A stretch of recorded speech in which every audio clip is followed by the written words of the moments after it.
오늘 아침 우리에게 주시는 하나님 말씀은 사사기 8장 22절에서 35절까지의 말씀입니다.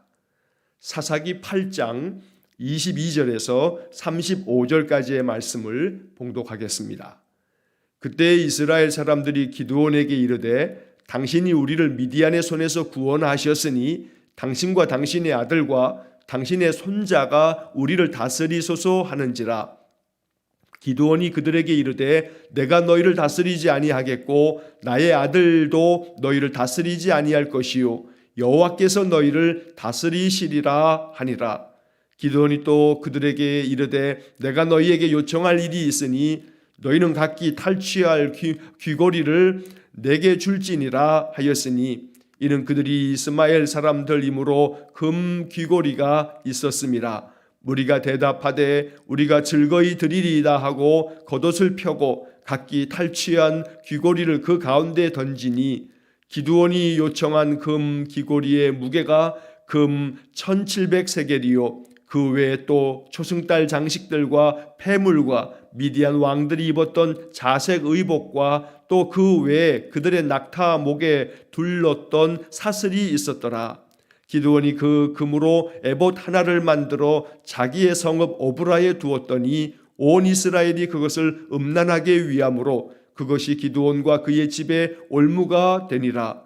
미디안이 이스라엘 자손 앞에 복종하여 다시는 그 머리를 들지 못하였으므로 기드온이 사는 40년 동안 그 땅이 평온하였더라. 요아스의 아들 여룹바알이 돌아가서 자기 집에 거주하였는데 기드온이 아내가 많음으로 그의 몸에서 낳은 아들이 70명이었고 세겜에 있는 그의 첩도 아들을 낳았으므로 그 이름을 아비멜렉이라 하였더라. 요아스의 아들 기드온이 나이가 많아 죽음에 아비에셀 사람의 오브라에 있는 그의 아버지 요아스의 묘실에 장사되었더라. 기드온이 이미 죽음에 이스라엘 자손이 돌아서서 바알들을 따라가 음행하였으며 또 바알브릿을 자기들의 신으로 삼고 이스라엘 자손이 주위의 모든 원수들의 손에서 자기들을 건져내신 여호와 자기들의 하나님을 기억하지 아니하며 또 여룹바알이라 하는 기드온이 이스라엘에 베푼 모든 은혜를 따라 그의 집을 후대하지도 아니하였더라. 아멘. 자, 어제 말씀에 이어서 이제 오늘 8장의 나머지 부분의 말씀을 읽었습니다. 하나님께서 이스라엘의 부르짖음에 응답하셔서 7년 동안의 미디안으로부터의 그 압제와 고통을 이제 벗어나도록 하나님이 기드온 사사를 세워서 이 미디안을 완전히 물리쳤습니다. 그래서 13만 5천여 명의 이 미디안 군사를 300여 명에 불과한 이스라엘의 군사들이 크게 무찔렀던 겁니다. 이스라엘 군대의 손에 들려져 있었던 것은 칼이나 창이 아니었습니다. 그들은 하나님의 말씀 따라 이제 기드온이 시키는 대로 횃불과 빈 항아리 그리고 나팔을 들고 이 미디안 진영에 나아가서 거기서 하나님이 하라는 대로 행함으로 인해서 큰 승리를 거둘 수 있었던 겁니다. 미디안의 군대 장관들인 오렙과 스앱을 그들이 처단하고 또 세바와 살문나 미디안을 다스리는 그 왕들도 이제 그들이 크게 제압하여 이제 멸하고 그래서 이스라엘이 미디안으로부터 이제 구원의 은혜를 얻게 된 것입니다. 자, 오늘 본문의 말씀에 보게 되면 이렇게 세바와 살문나 미디안의 왕들도 처단하고 난 후에 바로 22절에 그때에 이스라엘이 이렇게 큰 승리를 거두고 바로 이 미디안이 쫓겨가고 그래서 미디안으로부터 구원을 얻은 바로 그때에 이스라엘 사람들이 기드온에게 이야기를 합니다.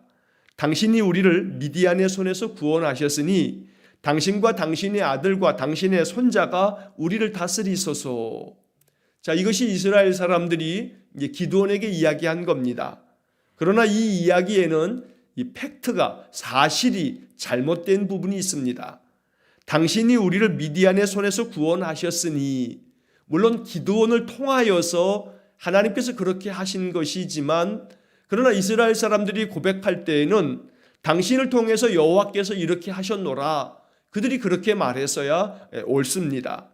그러나 이 미디안으로부터 벗어난 것이 기드온을 통해서 기드온으로 말미암아 기드온이 자기들에게 구원을 주신 것처럼 생각하는 것, 이것이 바로 이 기드온이 미디안을 물리치고 난 후에도 이렇게 이스라엘 사람들이 기드온을 위하면서 이것이 이제 기드온으로 하여금 실족하게 하는 그런 첫걸음이 되었다는 겁니다.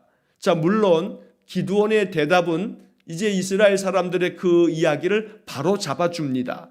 자, 그 다음 이어지는 23절의 말씀에 보면 기드온이 그들에게 이르되 내가 너희를 다스리지 아니하겠고 나의 아들도 너희를 다스리지 아니할 것이요 여호와께서 너희를 다스리시리라, 이렇게 이야기합니다.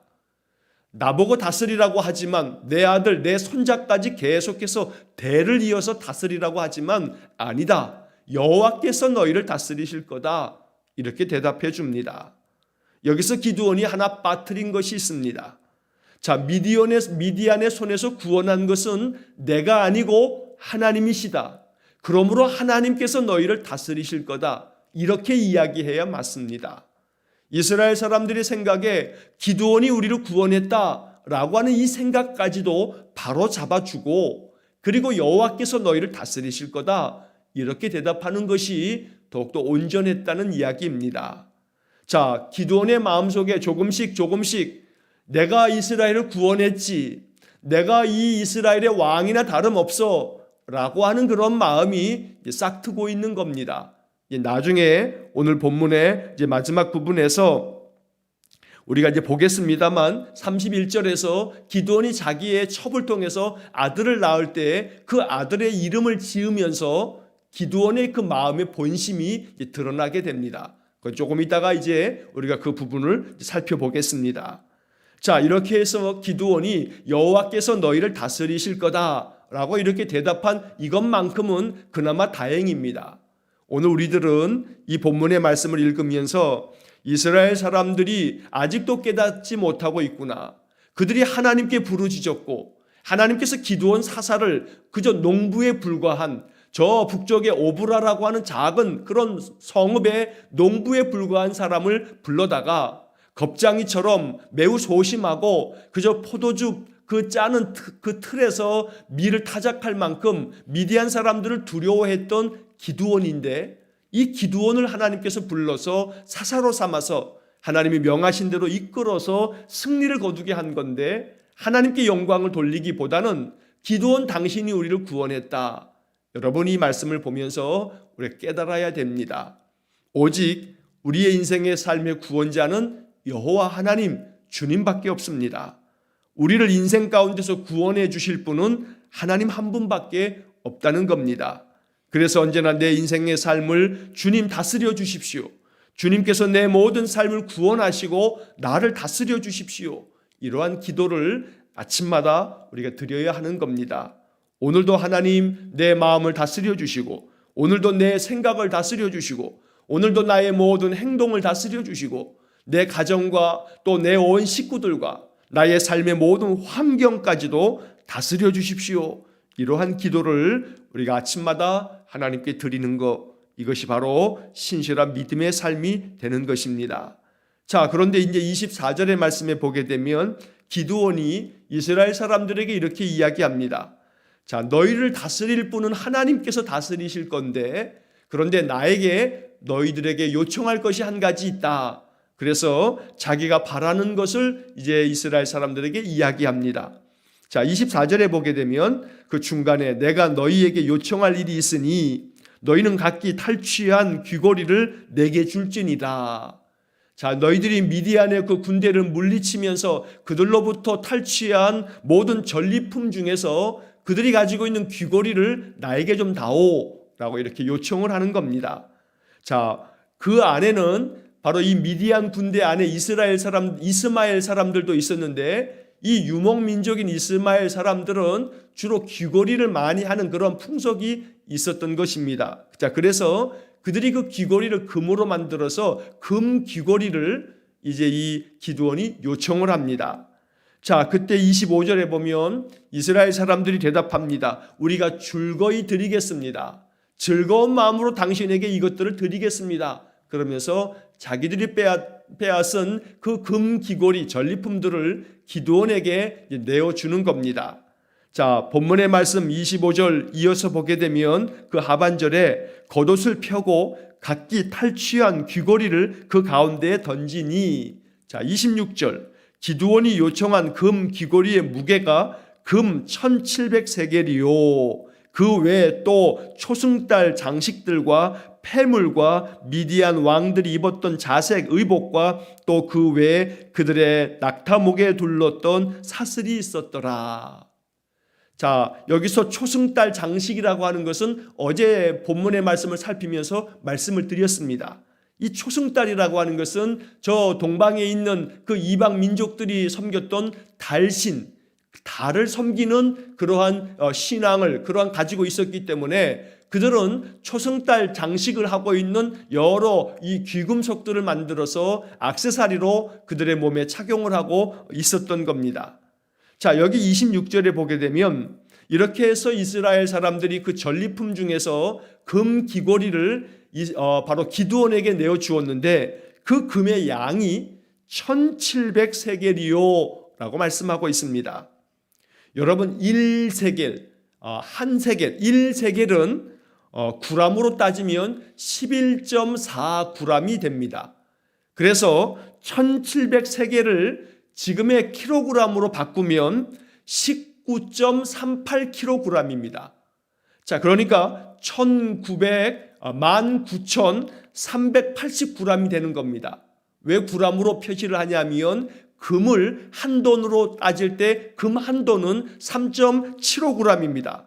자, 이 3.75g을 지금 말씀드린 19.38kg으로 이제 이것을 나누게 되게 되면 금이 몇 돈이 나오냐 하게 되면 5,168돈이 나옵니다. 자, 한 돈이, 금 한 돈이 한 25만 원 정도가 된다고 하니까 이것을 계산하게 되면 1700세겔이라고 하는 것이 오늘날 우리의 시세로 얘기하면 얼마쯤 되냐 하면 약 12억 9천만 원 정도가 되는 겁니다. 다시 말하면 약 13억 정도가 되는 겁니다. 여러분 13억 원, 이게 적은 돈이 아니죠. 그러니까 이스라엘 사람들이 기드온에게 당신이 우리의 왕처럼 이 미디안을 물리치고 우리에게 승리를 주었고 구원을 주었으니 당신이 요청한 것은 당연히 우리가 드려야지요 하면서 전리품 중에 금 귀고리를 이 기드온에게 주었는데 이것이 자그마치 한 13억 원 정도가 되는 그런 많은 양의 금을 기드온에게 주었다는 겁니다. 기드온의 마음속에 찾아오게 되는 그런 마음의 욕망과 욕심을 이야기해 주고 있는 그런 내용이기도 합니다. 그런데 이 문제는, 더 큰 문제는 그 다음에 있습니다. 자, 27절 말씀에 보면 기드온이 이 금을 가지고 뭘 했냐 하면 에봇을 하나 만들었다라고 되어 있습니다. 여러분, 에봇에 대한 것은 우리가 지난달에 출애굽기를 묵상하면서 출애굽기에서 제사장의 의복 중에 파란색 겉옷 위에 에봇을 만들어 입었다라고 하는 것을 우리가 지난달에 출애굽기를 통해서 한번 본 적이 있습니다. 자, 에봇은 하나님이 어떻게 만들라고 모세에게 명령했냐 하면 자, 금색, 청색, 자색, 홍색 실과 가늘게 꼰 배실로 이 에봇을 짜서 만들라고 말씀했습니다. 그리고 에봇의 그 앞에는, 가슴에는 흉패를 만들어서 자, 이 네모난 흉패에는 12개의 보석을 달아서 그 보석의 하나하나마다 이스라엘 지파의 이름을 새겨놓은 그 흉패를 붙이고 그 흉패 안에는 우림과 둠밈이라고 하는 것을 집어넣어서 이것을 통해서 하나님의 뜻을 묻는, 이것이 바로 에봇입니다. 자, 그런데 하나님께서 율법으로 정해놓으신 에봇을 만드는 방법이 있건만 자, 오늘 이 기드온은 에봇을 만듭니다. 재료가 뭐냐면 이스라엘 사람들에게 요청한 금을 가지고 에봇을 만든 겁니다. 금 에봇을 만들었습니다. 이것은 하나님의 율법의 말씀에 대한 불순종입니다. 에봇을 만드는 법이 있는데도 불구하고 이 기드온은 그 에봇을 만드는 율법을 저버리고 자기가 승리하여 얻은 그 금 귀고리들을 갖다가 이 금으로 에봇을 만들었다는 겁니다. 자, 그리고 난 다음에 이 에봇을 자기의 성읍 오브라에 두었다. 자기의 고향인 이 오브라에다가 금으로 만든 에봇을 모셔둔 겁니다. 자, 그러다 보니 이스라엘 사람들이 이 금으로 만든 에봇, 이 기드온이 만든 이 에봇, 여기에 신성한 능력이 있다 생각하면서 이 에봇 자체를 마치 우상처럼 섬기게 되었다는 겁니다. 자, 그래서 그 다음 이어지는 말씀에 온 이스라엘이 그것을 음란하게 위함으로 그것이 기드온과 그의 집에 올무가 되니라. 함정이 된 겁니다. 덫이 되었다는 겁니다. 자, 여러분 지난주일 대면 예배 참석하신 분들은 제가 그 사이에 지도를 띄워드렸습니다. 이 사사기 참고 자료에 그 지도를 보시게 되면 지도 오른쪽에 그 지도를 이렇게 살펴보시게 되면 바로 갈릴리 남서쪽에 이 기드온이라고 글씨가 써 있는 바로 위에 오브라라고 하는 조그만 그 글씨가 있습니다. 그러니까 이 오브라는 가나안 땅의 북쪽에 있는 그런 도시입니다. 자, 그리고 그 밑으로 이렇게 살짝 내려오게 되면 하얀 글씨, 하얀 바탕으로 압돈이라고 하는 사사 이름이 나오는데 바로 그 위에 세겜이라고 하는 지명이 나옵니다. 자, 그리고 세겜이라고 하는 그 지명 밑에 내려가 보시면 실로라고 하는 그런 지명이 나옵니다. 여러분 그 실로가 뭐냐 하면 이 실로라고 하는 동네에 바로 하나님의 성소가 거기에 위치합니다.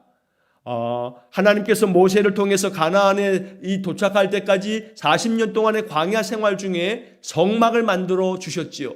그 성막은 하나님께 예배하는 장소였습니다. 자, 이 성막이 여호수아 18장 1절에 보게 되면 이 성막을 실로에 세웠다고 하는 말씀이 나옵니다. 그래서 여러분 그 지도에 그 실로라고 하는 곳에 바로 성소가 있어서 이스라엘 사람들은 이곳으로 나와서 하나님께 예배하였던 겁니다. 자, 가만히 그 지도를 보시게 되면 그 실로가 가나안 땅 전체에서는 한 중간쯤 됩니다. 중부 지역에 바로 이 실로가 있는 겁니다. 그런데 오브라는 저 북부 지역에 있는 겁니다. 왜 이렇게 북부 지역 오브라에다가 이 금으로 만든 에봇을 거기에 위치하게 두었냐 하면 북부 사람들이 저 중부 지역에 있는 실로까지 가지 아니하고 이 북부가 영적인 중심지다라고 하는 그런 의미로 상징적으로 이 금으로 에봇을 만들어 두고 이 북부 사람들이 바로 이 오브라에 가서 하나님께 예배하는 그런 행위를 했다는 겁니다. 자, 하나님께 예배하는 것 자체가 중요한 게 아닙니다. 하나님의 말씀대로 예배하는 것이 중요한 겁니다. 구약시대까지만 하더라도 하나님께서는 성소 중심으로 예배할 것을 명령하셨습니다. 나중에 솔로몬이 성전을 짓고 난 다음에도 이제는 예루살렘에 지어진 그 성전에 이스라엘 사람들이 모여서 거기서 절기를 지키고 하나님께 예배했던 겁니다. 자, 그래서 이 기드온이 지금 이렇게 미디안으로부터 큰 승리를 거두어서 이스라엘에게 구원을 만들어 준 것은 참 잘하는 일인데 그 다음에 승리에 취해서인지는 모르겠습니다만 기드온이 영적으로 둔감해지면서 참으로 올무가 될 만한 어리석은 일을 하게 되는 이야기가 오늘 본문에 지금 적혀져 있는 겁니다. 자, 그렇게 이스라엘 사람들이 저 북부 지역에 있는 오브라에 그 모셔진 기드온이 만든 금으로 만든 그 에봇을 섬겼다라고 하는 이야기를 지금 본문의 27절에서 말하고 있는 겁니다. 자, 그 다음에 이어지는 28절의 말씀에서 미디안이 이스라엘 자손 앞에 복종하여 다시는 그 머리를 들지 못하였다. 그래서 이제 미디안으로 인해서 이스라엘 사람들이 괴로움을 당할 일이 없게 된 겁니다.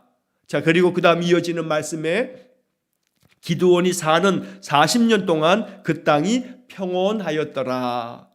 7년 동안에 말할 수 없는 미디안이 압제로부터 구원함을 얻어서 이제 기드온이 다스리고 있는 동안에 40년 동안 이스라엘은 평온했습니다. 이게 하나님의 구원의 은혜입니다. 그러나 안타깝게도 이제 그 다음 이어지는 말씀에 보면 이스라엘 사람들이 기드온이 죽고 난 다음에 다시금 또 돌아서서 하나님을 떠나서 하나님을 기억하지 아니하고 우상을 섬기는 이야기를 이제 그 뒤에서 우리가 보게 됩니다. 자, 33절 이하의 말씀에 이제 그러한 이야기가 나오는데 그 중간에 29절부터 32절까지 이 중간에 하나가 삽입된 이야기가 있습니다. 바로 기드온이 하나님 앞에서 이 노년의 온전하지 못한 모습을 보여주는 또 하나의 이 안타까운 이야기가 적혀져 있는 겁니다. 자, 29절에 보시게 되면 요아스의 아들 여룹바알이 돌아가서 자기 집에 거주하였는데, 자, 기드온에 대하여 이야기하면서 요아스의 아들 여룹바알이 이렇게 이야기합니다. 우리가 이미 그저께 여룹바알에 대한 것은 본문에서 읽어보았죠. 자, 바알의 신전을 하나님께서 기드온에게 명하여서 바알의 제단을 헐어버리고 아세라 목상을 찍어버리라고 이야기를 했습니다. 그래서 바알과 다툰 자, 바알과 싸워 맞선 자, 바로 그러한 뜻을 가지고 있는 여룹바알, 이것이 기드온의 별명이었던 겁니다. 자, 이렇게 이 바알과 맞서 싸웠던 그 기드온이 이제 자기의 집으로 돌아왔습니다. 자, 그리고 난 다음에 이제 기드온의 삶에 대해서 바로 이어지는 30절에서 아주 요약적으로 이야기해주는 이 안타까운 한 대목이 나옵니다. 자, 30절에 보시면 기드온이 아내가 많음으로 그의 몸에서 낳은 아들이 70명이었고, 자, 이 성경학자들의 견해에 의하면 여기 기드온이 아내가 많음으로 라고 했을 때 이 기드온이 아내를 많이 거느리게 됐는데, 그 시점에 대해서 성경은 정확하게 이것을 얘기하고 있지는 않지만 기드온이 미디안으로부터 승리를 거두고 난 다음에 40년 동안의 기드온이 이 사사로서 나라를 평온하게 다스리는 동안에 그에게 권력이 모이니까, 권력이 생기고 이스라엘을 다스리는 통치자가 되어지면서 기드온이 많은 아내들을 두었다라고 보는 것이 이 본문에 대한 아마 바른 해석일 겁니다. 자, 저 북쪽에 있는 오브라 작은 이 성읍의 농부에 불과한 기드온이 결코 많은 아내를 거느릴 수 없습니다. 그런데 그가 이제 사사로서 미디안으로부터 큰 승리를 거두고 이스라엘의 사사 통치자가 되고 난 다음에 기드온이 많은 아내들을 두게 됩니다. 이것은 사실 율법의 말씀에 위반되는 그런 행동입니다. 많은 아내를 두어서 자식들이 70명이나 되었습니다.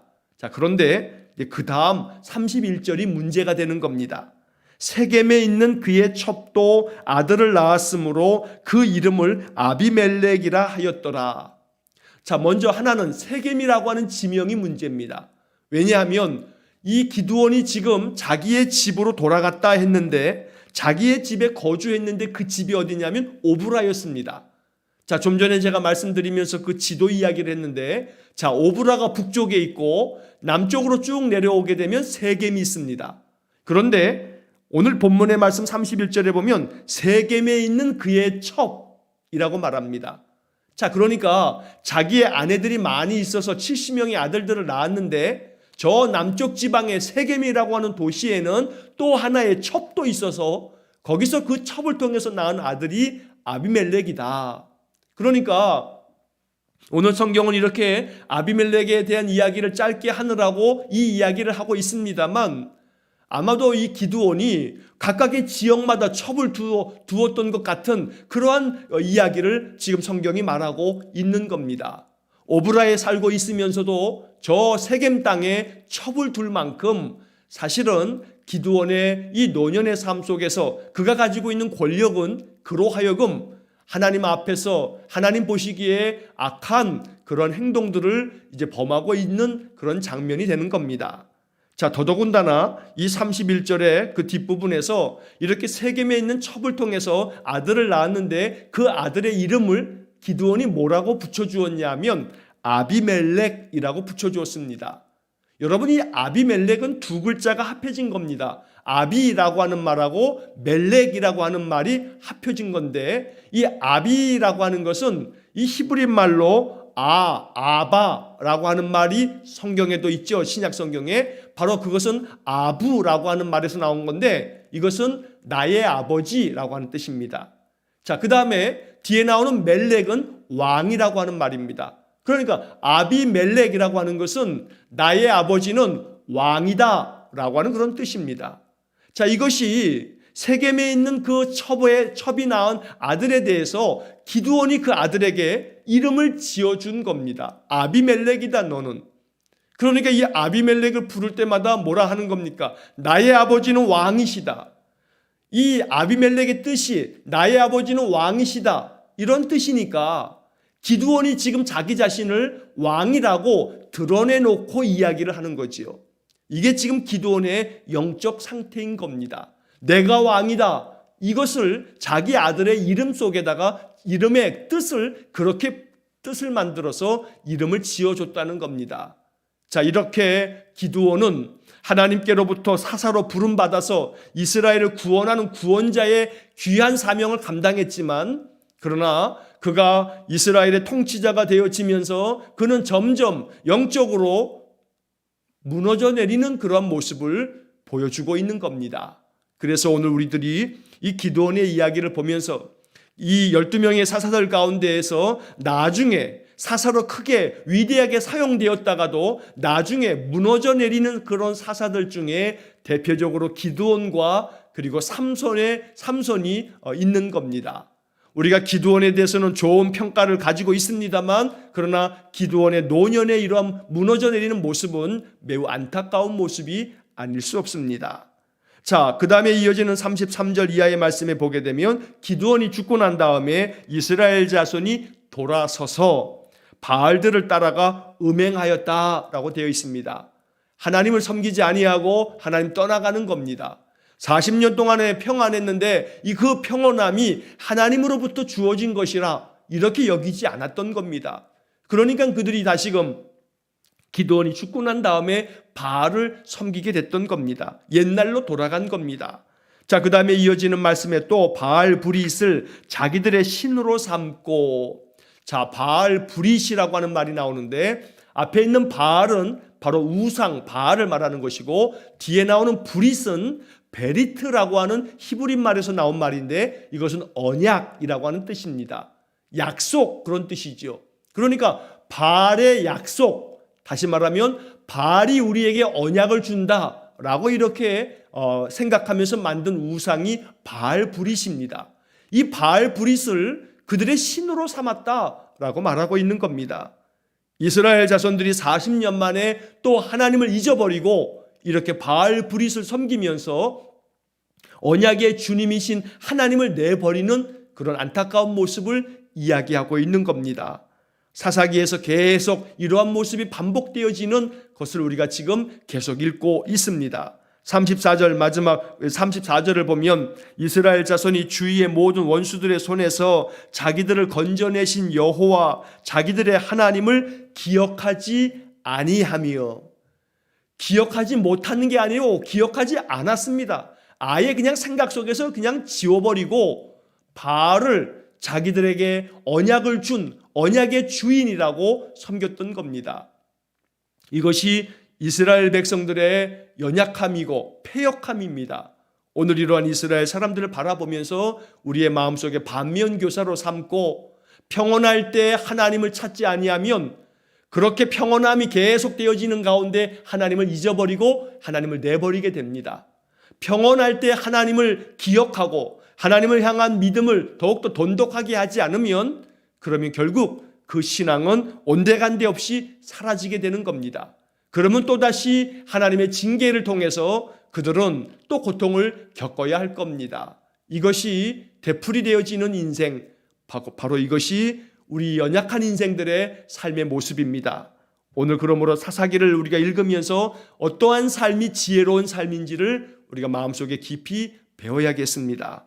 날마다 하나님을 섬기며 하나님께서 우리에게 주시는 평안함을 감사히 여기고 그리할수록 더욱더 하나님을 의지하고 또 힘들고 어려움이 있을 때는 더욱더 하나님 찾고 하나님께서 베풀어 주신 구원의 은혜를 감사히 여기고 기억하고 잊지 아니하고 날마다 하나님 섬기는 그런 믿음의 삶이 되시기를 간절히 축원합니다. 기드온의 이야기가 이제 오늘로 끝납니다. 우리는 이제 내일서부터 이 기드온이 첩을 통해서 낳은 아들 아비멜렉, 바로 이 아비멜렉이 자기의 이복 형제들을 다 죽이고 이스라엘의 왕이 되어서 몇 년 동안 다스리는 그런 아주 참혹한 이야기를 내일서부터 이제 9장의 이야기를 우리가 보게 될 겁니다. 기드온의 이야기가 우리에게 주는 영적 교훈을 마음 깊이 깨닫고 선줄로 생각하는 자는 넘어질까 조심하라. 오늘 기드온을 통해서 이러한 영적 교훈을 얻는 그런 귀한 하루가 되시기를 간절히 축원합니다. 기도하겠습니다.